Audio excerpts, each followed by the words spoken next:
നമ്മൾ രണ്ടാമത്തെ ആഴ്ചയാണ് ഫസ്റ്റ് തേനെടുത്ത് തുടങ്ങുന്നത്. തേനെടുക്കുന്നതിന് ആരംഭ ഭാഗമായിട്ട് നമ്മൾ ഈ അടിയിലത്തെ ഇവരുടെ മുട്ടയും കുഞ്ഞുങ്ങളൊക്കെ ഉള്ളത് ആദ്യമേ നമ്മളെടുത്ത് പരിശോധിക്കുന്നതാണ് ഈ കാണുന്നത്.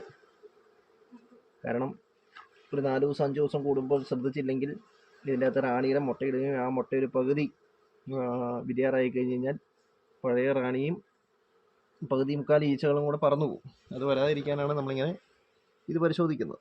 ഇതിൻ്റെ അടിഭാഗത്തും സൈഡിലൊക്കെ ആയിട്ടാണ് റാണിയുടെ മുട്ട ഇവരുണ്ടാക്കുന്നത്. അപ്പം അടിയിൽ സാധാരണയായിട്ട് ഇതുപോലെ 6 റീപ്പറാണ് സാധാരണ ഇടുന്നത്. ഈ 6 എടുത്ത് നമ്മൾ പരിശോധിക്കണം. ഏതെങ്കിലും ഒരു മുട്ട അതിൻ്റെ അകത്ത് ഇരുന്ന് വിരിഞ്ഞു പോയി കഴിഞ്ഞാൽ വിരിയണ്ട, ഒരു 5-6 ദിവസം മൂപ്പായി കഴിയുമ്പോഴത്തേക്കും വിരിയുമെന്ന് ഈച്ചകൾക്കൊക്കെ ഒരു ബോധ്യം വന്നു കഴിഞ്ഞാൽ ഈച്ചകളെല്ലാം ആ പഴയ റാണിയുമായിട്ട് പറന്നു പോകും. അതുവരെ നമ്മൾ താഴത്തെ പെട്ടിയുടെ ഇത് നോക്കിക്കഴിഞ്ഞാൽ പിന്നെ നമുക്ക് മുകളിലുള്ള തേൻ എടുക്കാവുന്നതാണ്.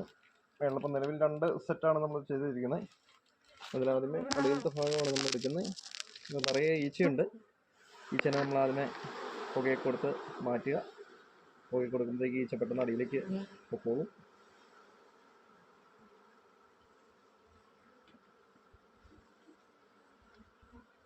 സൈഡിലിരിക്കുന്ന ഈച്ചാനെയൊക്കെ നമുക്കിങ്ങനെ കുടഞ്ഞു കളയാവുന്നതാണ്. ചെറിയ പുകയും കൊടുക്കുക. അപ്പോൾ ഇങ്ങനെ കുടയും ചെയ്ത് കഴിഞ്ഞാൽ ഈച്ചകൾ പെട്ടെന്ന് മാറിപ്പോകും.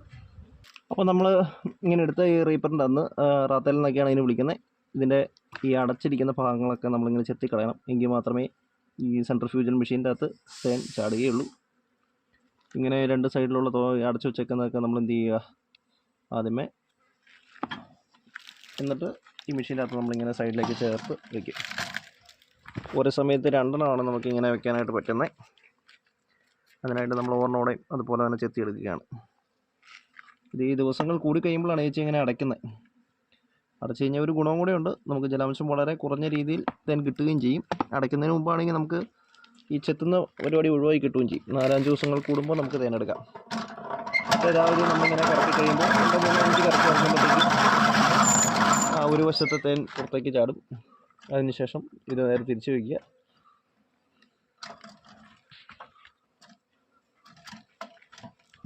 വീണ്ടും കറക്കുക.